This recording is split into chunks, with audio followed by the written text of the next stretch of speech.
जी तो नाजरीन, आज हमारा पहला लेक्चर स्टार्ट होता है एपीएस मैथ 8th का, जो कि हमारे पास बुक है न्यू सेकेंडरी मैथमेटिक्स बुक 3। ये लेटेस्ट एडिशन है हमारे पास।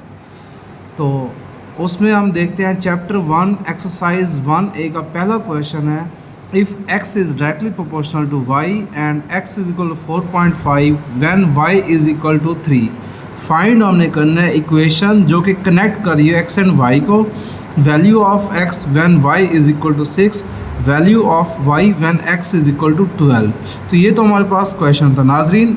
इससे पहले मैं आपको ये बताता चलूँ कि मेरे चैनल का नाम है शाज मैथ्स। आप लाइक करें, सब्सक्राइब करें, सो दैट डेली बेस पे हम इसको अपडेट कर सकें और आपके पास लेक्चर आ सके। तो हम क्वेश्चन की तरफ बढ़ते हैं।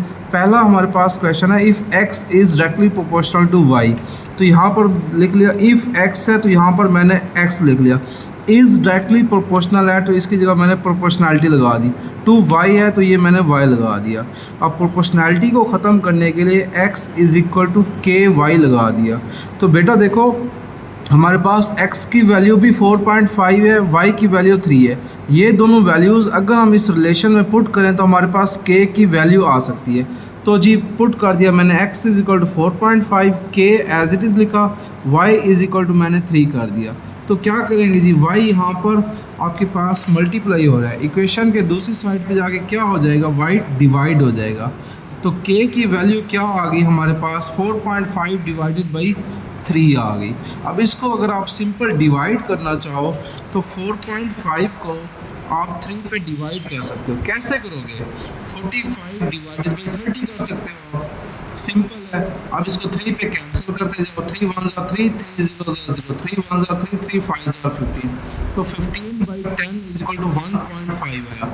इट मीन्स हमारे पास k की जो वैल्यू आ गई वो हमारे पास 1.5 आ गई। अब हम आते हैं पहले पार्ट की तरफ। पहला पार्ट क्या था, an equation connecting x and y। x and y को कौन सी रिलेशन कनेक्ट करिए, जस्ट k की वैल्यू पुट कर दो इस रिलेशन 1 में तो हमारे पास इक्वेशन बन जाएगी। तो नाजरीन देखिए, x is equal to 1.5y, ये हमारे पास पहला पार्ट हो गया। कितना आसान था। दूसरे पार्ट की तरफ आते हैं। दूसरा पार्ट क्या था, x की वैल्यू फाइंड करो जब y की वैल्यू 6 हो। तो इस रिलेशन में जी x एज इट इज़ है क्योंकि हमने फाइंड करना है। k की वैल्यू हमें गिवन है, कितनी है, 1.5 है। और y की वैल्यू उसने खुद ही बताइए, यहाँ पर कितनी बताइए, y की वैल्यू 6 बताइए। तो यहाँ पर मैंने y की वैल्यू 6 कर दी। तो 1.5 को 6 से मल्टीप्लाई कराओ तो हमारे पास सिंपल आंसर आ जाएगा। अब जी 1.5 को बेसिकली 1.5 क्या होता है, 15 बाई 10 होता है, मल्टीप्लाइड बाई 6 कर लिया। तो 15 मल्टीप्लाइड बाई 6 करते हैं, 6 5 ज़ार 30, 0 3 कैरी किया, 6 1 ज़ार 6 प्लस 3 9, 90 डिवाइडेड बाई 10, तो ये हमारे पास 9 आ गया। तो पहले का तो आंसर सिंपल आ गया, x इज़ इक्वल टू 9 आ गया हमारे पास, बहुत ही आसान। तीसरे पार्ट की तरफ आते हैं नाज़रीन।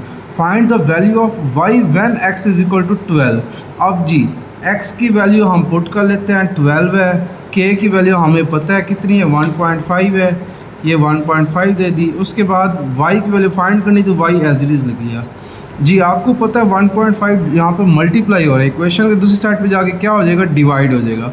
तो 12 divided by 1.5 is equal to y आ जाएगा। अब सिंपल है जी, 12 और 1.5 को सॉल्व करें तो कैसे करेंगे, 12 मल्टीप्लाइड बाई 10 डिवाइडेड बाई 15 कर लेंगे। तो ये मेरे पास 120 डिवाइडेड बाई 15 आ जाएगा।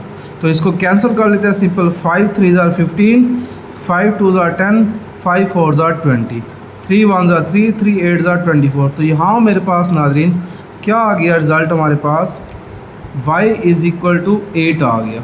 तो ये मेरे पास तीसरे पार्ट का रिज़ल्ट है। तो बहुत ही आसान क्वेश्चन था, हमारे पास एक डायरेक्टली रिलेशन का क्वेश्चन था। अब नाज़रीन डायरेक्टली रिलेशन में आपको ये बताता चलूँ होता क्या है, एक चीज़ के बढ़ने से दूसरी चीज़ भी ऑटोमेटिकली बढ़ जाती है और एक चीज़ के कम होने से दूसरी चीज़ भी ऑटोमेटिकली क्या हो जाती है, कम हो जाती है। इसकी रियल लाइफ एग्जांपल बताऊं तो आपको पता है आजकल सब लोग पैसा कमाने की दौड़ में हैं। तो इसका मतलब है जितना ज़्यादा आप वर्क करोगे उतना ज़्यादा आपके पास मनी आएगी और जितना कम आप वर्क करोगे उतना कम आप पैसा कमाओगे। तो जी नाज़रीन, ये था हमारे पास question 1, exercise 1A new mathematics secondary book 3 का।